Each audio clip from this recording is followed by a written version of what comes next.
yo sí tengo que dar las gracias porque luego la ponencia se verá en algún otro sitio, entonces pues dar las gracias bueno, pues a estas jornadas que ha organizado la Complutense aquí y la Asociación de Alumnos, y luego también a la Asociación Psicomoro, que está tratando con temas de sistemas complejos, y por supuesto Internet y las nuevas tecnologías son sistemas complejos.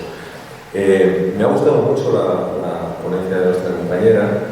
Ella termina donde yo comienzo, es decir, nos está haciendo ver cómo la tecnología no es algo inocuo, como no es algo que suceda así como respondiendo a causas aparentemente, bueno, pues simplemente de inspiración, sino que hay muchos componentes de todo tipo que alteran la forma que tiene la tecnología y que hace que unos intereses prevalezcan sobre otros, y que además eso es lo que vaya llevándonos en un camino y no por otros derroteros.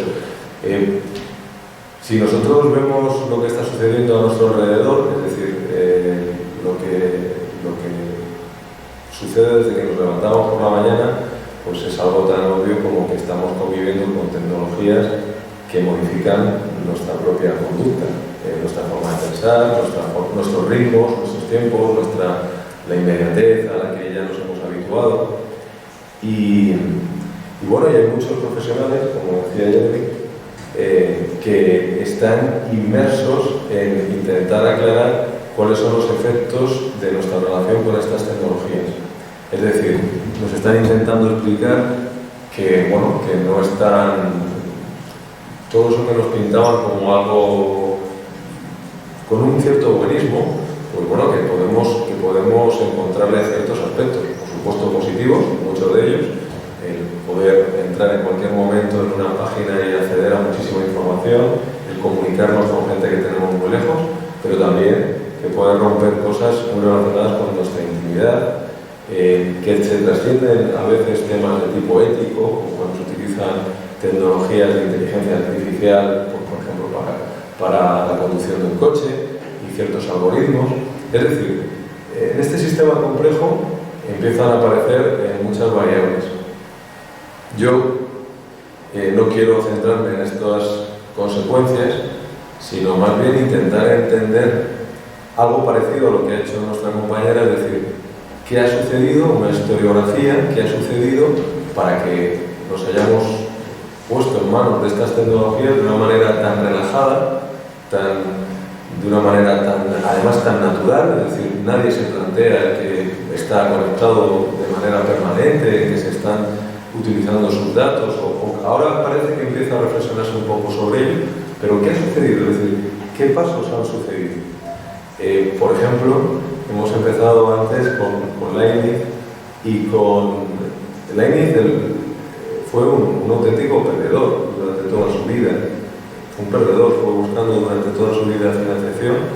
Cuando termina su obra, que fue bastante extensa, cayó en el absoluto olvido durante más de 200 años y no fue recuperada su obra hasta bastante después, donde ya parece que allí en 1880 por ahí, Gotinga, empiezan a recuperar esos planos, empiezan a interesarse por su obra. Y yo quería contaros un poco también algo que se puede unir con la explicación que nos ha dado nuestra compañera, y que ya veréis cómo todo va solapando y hace que esto empiece a coger un poco más de otra perspectiva, ¿no? Yo lo que trato concretamente es algo que tiene que ver con todas estas manifestaciones que la tecnología, o sea, con este móvil, con esta pantalla de ordenador, con esa cámara, con ese display. Es decir, yo he buscado un punto de conexión a todas estas tecnologías, y yo lo he encontrado en los datos. Es decir, todas las tecnologías digitales con las que nos estamos relacionando, su gasolina, de lo que se nutren, es de datos. Bien, ¿qué son los datos, no? A lo mejor sería la pregunta. Vamos a empezar a preguntarnos de dónde vienen estos datos, qué son los datos. Bueno, los datos es algo muy polisémico. Ha cambiado durante los años, ha cambiado nuestra manera de entender qué es un dato. Hoy lo que entendemos que es un dato y lo que hacemos con los datos, incluso que tienen valor monetario, es decir, y que nadie dejaría todos sus datos ahí alegremente para que alguien los maneje, eso no ha sido siempre así. Esto ha ha ido cambiando, ¿no? Y una de las personas que en ese cambio tuvo bastante que ver, pues fue Leibniz. Hablo de persona, quizá después de hablar de ver esta manera de entender la historia, con la que estoy muy de acuerdo, no se hablaría de persona. Es más, yo también en mi investigación no hablo de persona, hablo del dato, y yo el dato lo trato como si fuese un objeto que sumergimos dentro de una sociedad determinada, en un momento determinado, intentando ser lo más asépticos posibles, es decir, no viéndolo desde nuestra perspectiva actual, ni lanzando sobre él nuestras categorías, lo dejamos ahí y vemos a ver qué pasa. Es decir, vemos eso, esas máquinas que se estaban produciendo, esas dinámicas que se estaban produciendo por intentar hacer que una visión determinada de la realidad dominara sobre otras. Y entonces, pues voy a dibujar tres círculos que son muy rápidos, pero por centrar un poco mi tiro, o sea, por donde lo que a mí me interesa. Un primer círculo, un segundo círculo y un tercer círculo.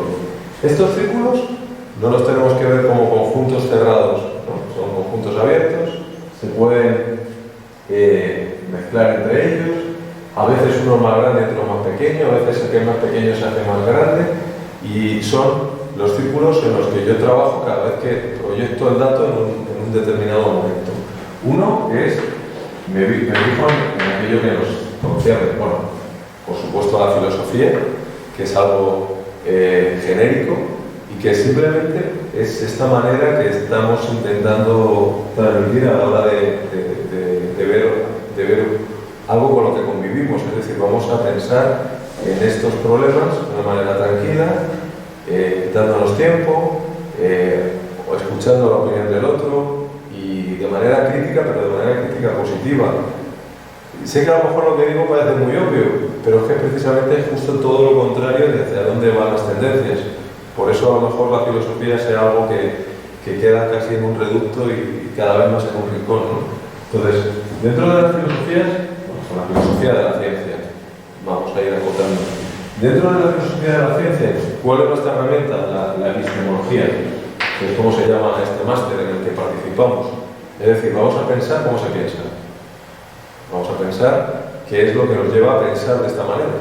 Vamos a investigar cómo se investiga. Es decir, ¿por qué investigamos así y no investigamos de otra manera? Bueno, todo esto es un poco lo que abrimos con la epistemología. Y yo, en mi campo concreto, me dedico pues, a la lógica. Porque los datos tienen mucho que ver con la lógica. A los datos normalmente se les trata con lógica. A veces con lógica, a otros con no tanta lógica, pero bueno, se les trata con esa herramienta. Entonces, para hacer esta historiografía yo voy a hablar de algo muy concreto que son de los datos, de la lógica y de cómo ha ido avanzando esta lógica. Ella nos hablaba de Leibniz. Leibniz tiene una manera de ver la realidad que es muy concreta. Él, de hecho, tiene una discusión muy fuerte con el otro genio de su época, que es Newton. Son absolutamente contemporáneos. De hecho, fijaros si Leibniz no pintaba nada, que la polémica no se llama Leibniz-Newton, se llama Leibniz-Clark, que es el presidente de la Asociación de Ciencias que hablaba nuestra compañera, donde Leibniz fue con su máquina y se pidieron de él, porque se pidieron de él. Y en esas cartas Newton le dicta a Clark la respuesta, pero no pone su nombre porque dice, mira, yo con yo estoy a otro nivel. Y es verdad que estaba a otro nivel. Alemania estaba en un momento que no era ni mucho menos una potencia preponderante, sin embargo Newton estaba en el centro de donde se generaba la tecnología y donde se generaba el discurso de la ciencia. Es como estar hoy en Silicon Valley. Él estaba donde salían los artículos AAA y donde salían las revistas de máxima publicación. Él estaba en el centro. Por lo tanto, la visión que nos llega de ese momento y con la que hemos convivido en el colegio y la que nos han enseñado a nosotros, por supuesto, la de Newton. Newton cree que el espacio es absoluto. Leibniz tiene sus dudas.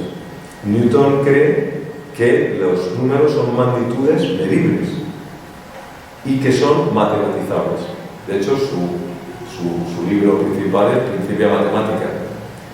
Leibniz tiene otro libro que es la monodología y habla de otras cosas que en ese momento no se entienden, y la bronca que tienen entre ellos, la relación que tienen entre ellos es de que Leibniz le dice a Newton que no se está enterando de nada, y Newton, por supuesto, le dice a Leibniz, bueno, claro, le dice a Leibniz lo contrario, que no te estás enterando de nada eres tú. ¿Cómo ve Newton la realidad? Pues Newton ve la realidad dentro de un espacio absoluto, hay objetos con los que todos podemos tocarnos, objetos que son independientes, que tienen cualidades que nosotros podemos medir matemáticamente y cualidades que podemos proyectar en esos objetos. O sea, son numerables, no los podemos traspasar.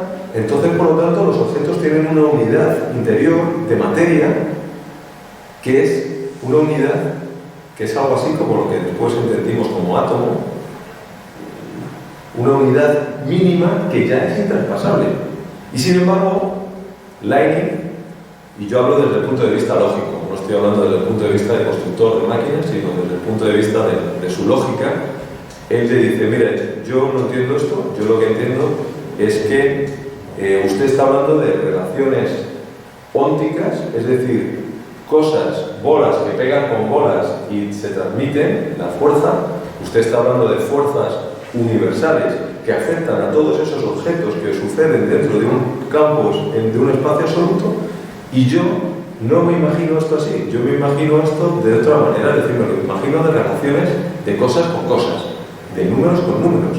Me lo imagino muy en plan lógico y muy en plan matemático, por eso habla de códigos binarios. En aquel momento nadie entiende nada. Y dice, ¿pero de qué está hablando este señor? ¿De códigos binarios? ¿De relaciones con relaciones? ¿De qué está hablando Leibniz? Por supuesto, todos sabemos cómo acaba esta polémica. Newton se lleva el gato al agua, pero de largo. Newton y esa escuela y esa sociedad y ese momento son los que van a marcar las directrices de cómo se investiga y de qué manera se va a investigar a partir de ese momento. Y en esas relaciones a Leibniz se le olvida absolutamente. Entonces, bueno, pues ya tenemos un mundo que es sobre el que nos estamos pasando, y bien, yo en esta investigación, a la hora de introducir qué ha tenido que pasar para que los datos sean los que son, pues hombre, tengo que entender que los datos en un momento dado fueron eso de lo que ahora mismo acabo de hablar, es decir, fueron magnitudes matematizables que nos daban información de la realidad. Eso era un dato en el momento de Newton. Y ese es el dato que nos han enseñado muchas veces en física cuando éramos pequeños o en el colegio, ¿no? Bueno, esta historia continúa y efectivamente en Gotinga se descubre que en aquel momento es como el centro de la matemática. Ahí están los matemáticos más potentes. Se descubre, entre otras cosas, la máquina de Leibniz, y empiezan a generarse otro discurso. Hay una serie de lógicos que empiezan a hablar de que precisamente el discurso al que había llegado Newton, pues ya llega hasta sus máximos exponentes, es decir, el átomo ya tiene su estructura, nos la dice Rutherford y Bohr en 1900. El gen, la unidad mínima de materia, de vida, se descubre en 1909, Wilhelm Johansen, un danés, y ya tenemos la unidad de información vital mínima. Teníamos la unidad de información de materia, ahora tenemos la unidad de información de vida. Y tenemos otra unidad de información que para los lógicos es muy importante, que es el número. El número, que había sido esto de tratar con magnitudes hasta esta época, de repente se empieza a quedar un poco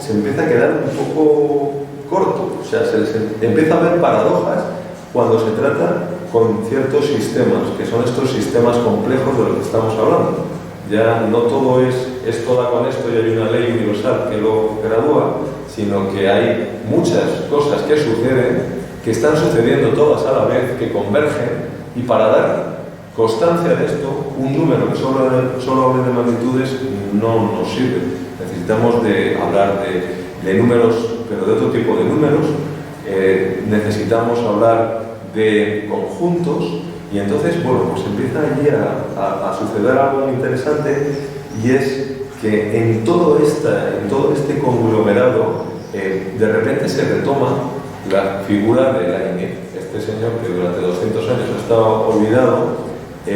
Parece ser que se retoma, y se retoma por parte de aquellos que están intentando dar una salida a estos problemas. Y yo vuelvo a hablar, ya os digo, hay muchas visiones para este momento, para esta encrucijada.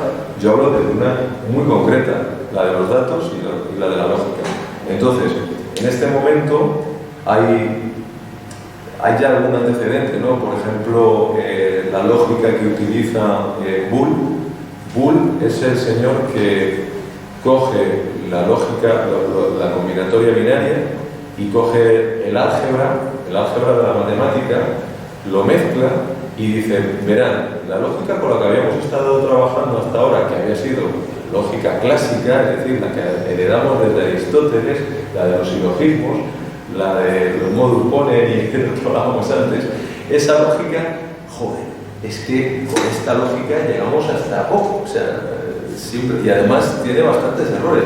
Vamos a jugar un poco con ella. Entonces, hay una primera etapa en la que se juega a hacer álgebra, o a coger la lógica y a mezclarla con el álgebra. Es decir, a esa lógica se le ponen números, se le ponen letras, se le ponen palabras, signos, y empiezan a cuantificar cosas, que era algo que la lógica aristotélica no podía hacer, no era lo suficientemente potente como para poder hacer, y empieza a haber ahí una pequeña nueva dimensión. Perdonad que esto lo voy a hablar igual, lo voy a hablar de una manera muy esquemática, muy rápida, pero porque quiero llegar hasta la propuesta, y por eso voy a pasar por esto así de una manera un poco rápida.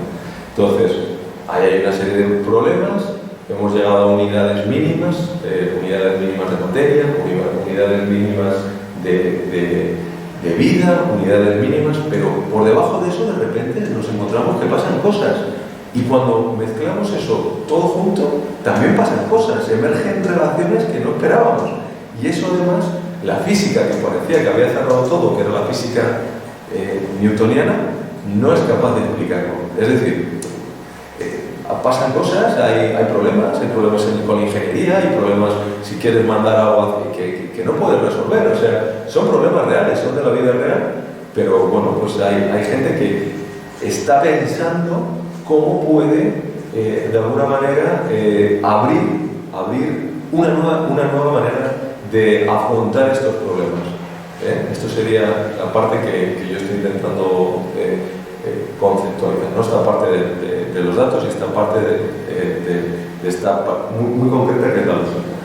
Entonces, de repente, hay un autor que luego resultó ser crucial, que es Frege, que traigo aquí este libro porque es donde lo desarrolla, que genera una idea que es la conceptografía, y empieza a dar una salida a este problema. Y entonces él cree que, bueno, que toda la matemática, todo eso que había utilizado, todo ese aparataje que había utilizado Newton, tiene algo que es anterior a él, que es la manera de pensar. Es decir, el propio pensamiento nuestro es anterior a la matemática.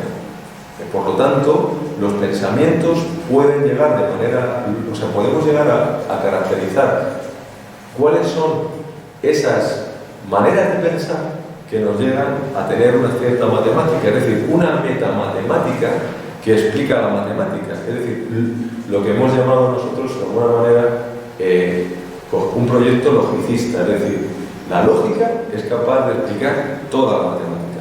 Hay otros proyectos que surgen, por ejemplo, en Göttingen, en Alemania, donde aparece esta máquina de Leibniz, que va por otro lado, quieren formalizar la matemática, es decir, quieren resolverla a base de un nuevo lenguaje formal, un lenguaje de símbolos, de signos, que es muy parecido al lenguaje de programación que hay detrás de cualquiera de estos programas que hoy utilizamos. Y luego hay otros proyectos, pues, como los intuicionistas o el propio Husserl con su fenomenología, que también en ese momento se enfrenta a lo que es la aritmética. De hecho, tiene un libro que se llama La filosofía de la aritmética, donde está desarrollando el propio concepto de qué es un número. Eso que parecía que teníamos todos tan claro, pues ahora Aquí es donde, de alguna manera, hay un cierto reconocimiento a la obra de Lenin. Hay un cierto reconocimiento porque 200 años antes, de alguna manera, él ha conceptualizado estas lógicas que después se apartan y que no hay más remedio que retomar si se quiere avanzar en ciertos aspectos. Es decir, el mundo deja de ser algo absoluto para convertirse en algo más relativo. Empieza a ser algo donde el universo sí que parecía que era cerrado, estanco, y donde estaban los objetos dentro, pues empieza a abrirse, pero se empieza a ir hacia afuera y hacia abajo también. Empieza para que pueda surgir algo así como la teoría cuántica, que es la que se ocupa de un universo microfísico con distintos principios que no caben en nuestra forma de pensar. Pues hay que pensar que hay otras maneras de pensar que a lo mejor no están dentro de esto que nosotros vemos tan obvio.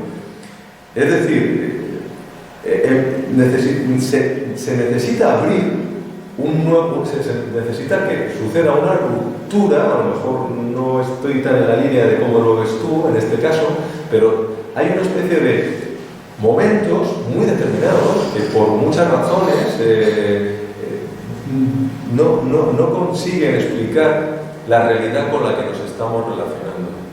O sea, hay muchas maneras en las que nos estamos relacionando con nuestra realidad, con la naturaleza, con lo que nos rodea, que empiezan a contradecir aquello que todos pensábamos que era la manera de poder entenderlo.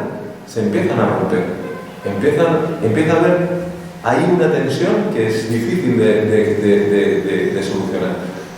A mí me gusta mucho la lógica porque veo que muchas veces estas propuestas que parecen un poco fuera de la realidad, es decir, de proponer, pues no sé, sistemas que piensan otra manera de entender los números, otra manera de entender las relaciones, otra manera de conceptualizar cómo se pueden entender formas que nos lleven a relacionar un sistema con otro sistema. Todas esas cuestiones que parecen que son muy teoréticas, que están muy fuera de la realidad, son como una palanca que posteriormente ayuda a que esa realidad empiece a poder ser explicada de otra manera. En esto creo que la lógica es bastante, no sé, es bastante anticipatoria. No es que lo busque, simplemente es que no encuentra camino y busca soluciones, y esas soluciones después otros las toman para sus ciencias. No sé, o en distintos aspectos, en distintos ámbitos. Entre estas paradojas y ya termino, ya llego al punto donde buscaba, entre estas paradojas que llevaron a tener que volver a repensar toda la matemática y a repensar cómo se pensaba, pues había algunas que tenían que ver con la naturaleza constructiva y de magnitud de los números, que esas paradojas como las que mantuvo Russell y Zermelo, las paradojas de estudio de números dentro de conjuntos, Cantor, por ejemplo, y curiosamente, a uno de sus alumnos, Gödel, un alumno de la escuela relacionado con el Círculo de Viena, relacionado con un conjunto de matemáticos y de filósofos muy determinado, y también otro autor muy querido por nosotros, que es Wittgenstein. De repente les pinchan la burbuja a todos estos señores que parecía que iban a encontrar en la lógica la manera de entender la matemática en este proyecto, y les dicen: miren, hay una cosa que él consigue demostrar, que es un principio de incompletud, que es algo así como decir, la naturaleza, todo eso que está ahí fuera, todas estas relaciones que ustedes están intentando llevar a lógica, pues siempre habrá una nueva relación que se nos escape, siempre habrá un nuevo principio que podamos introducir, y les rompe todo su proyecto. O sea, pero sí, como os estoy contando, o sea, les rompe la burbuja. Con una serie de demostraciones, su alumno les rompe toda la burbuja, se les cae. De hecho, hay algunos que le cuesta bastante reponerse, y alguno que abandona hasta el proyecto. Curiosamente, estos proyectos formalistas que se rompen y que tienen sus propios límites, es decir, que los propios autores que estaban desarrollando estos proyectos reconocen que esa paradoja que se plantea de manera lógica no pueden superarla, se queda ahí y dicen, miren, nos han roto el proyecto. Pues curiosamente, esos proyectos matemáticos que tienen un límite, esas formas de caracterizar el lenguaje de manera formal, contra lo que luchó Wittgenstein a capa partida, de hecho no quiso participar ni siquiera dentro de estos círculos, nunca terminó de entrar dentro. Curiosamente, han ido degenerando, han ido luego tomándose por parte de otros que les ha interesado y son, por ejemplo, los que hacen que funcione un programa que está ahí, es decir, el lenguaje de programación que está ahí detrás es un lenguaje de programación formal basado en estos sistemas y en estos estudios que se han ido, por supuesto, puliendo, desarrollando, fusionando con nuevas tecnologías, con nuevas, por supuesto, en Silicon Valley, claro, no lo íbamos a hacer en otro sitio que donde no estuviera el discurso, es decir, tiene que ser, y por supuesto también muy relacionado con todo lo que hablábamos de tecnologías que no son inocuas, es decir, saben muy por delante lo que están desarrollando, sus límites, hasta dónde llegan, y por eso precisamente a mí me cruje mucho, y es a donde quería llegar, cuando aquí en Tecnópolis hablamos de la inteligencia artificial, por ejemplo, hablamos así alegremente de inteligencias, de maneras, de robots que nos van a solucionar, y lo que corre por las venas de esos sistemas son programas que están basados en lógicas que ya se despinchó la burbujita hace mucho tiempo. Y aún así nos lo siguen vendiendo como, señores, si esto lo hacemos más rápido y le metemos más memoria y le damos más vueltas, al final esto se hace inteligente. Y lo que yo pretendo con esta pequeña historiografía, como ha intentado mi compañera, algo parecido, es decir, cada uno con nuestros matices, yo tomo otro objeto distinto, que es el dato, es ir pasando por todos estos momentos para hacer ver que nunca plantearon ni se plantearon que de ahí fuera a emerger como una realidad inteligente por sí misma, no sé, es decir, que hay unos límites, hay unas limitaciones muy claras dentro de las tecnologías, por más que nos quieran vender y se gasten dinero en anuncios y nos quieran contar que se puede hacer emerger algo así como inteligencia de estas lógicas. La última parte de esto, que yo no sé ni cuánto tiempo llevo, a lo mejor ya pero la última parte de toda esta historia sería contar, y a continuación de esto, ¿qué? Es decir, ¿se puede construir algo? Es decir, hay lógicas que podrían llegar a subsanar estos problemas, se pueden construir nuevas, no sé, herramientas, no tienen por qué ser lógicas, puede ser de cualquier tipo, ¿no? Que nos lleven a ese proyecto, porque antes cuando estábamos hablando me estaba acordando del famoso, muchas veces cuando se hablaba de Lenin se hablaba de que tenía un proyecto, ¿no?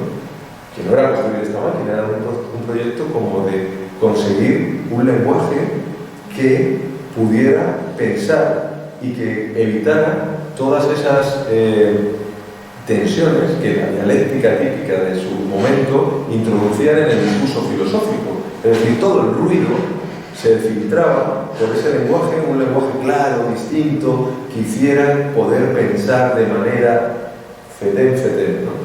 Es un poco como que se retoma todo ese proyecto y ahora nos lo quieren vender desde el punto de vista de la inteligencia artificial y dicen, no os preocupéis, no hace falta que penséis.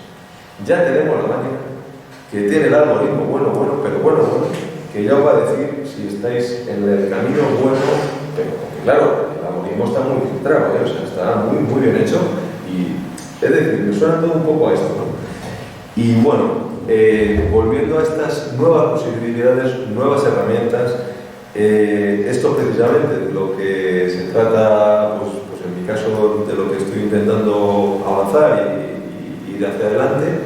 Hay otras lógicas, como por ejemplo Dewey, lógicas que tienen un poco que ver más con sistemas más, digamos, pragmáticos, que tienen que ver con aquello que nos pasa cada día, con la experiencia, con lo que todos vivimos, y que, bueno, quizá pudieran llegar a implementarse o desarrollarse, pero siempre, de verdad, pero no por nada, sino porque hay un límite, con